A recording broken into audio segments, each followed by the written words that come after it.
ज्ञानानन्दमयं देवं निर्मलस्फटिकाकृतिम्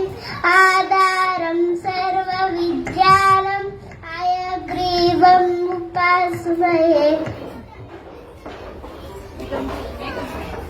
इदं शरीरं कौन्तेय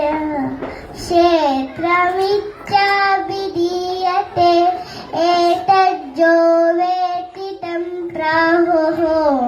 चैतन्यम् इति तद्विदः चैतन्यं चापि मां विद्धि सर्वक्षेत्रेषु भारत क्षेत्रक्षेत्रज्ञयो ज्ञानम् यत्तज्ज्ञानं मतं मम तत्क्षेत्रं निश्चयाद्रच्च यद्विकारी यतश्च यत् सचयो यत्प्रभावश्च तत्समासेन मे शृणु ऋषिवर्बहुधा गीतम् छन्दोभिर्विविधैः पृथक्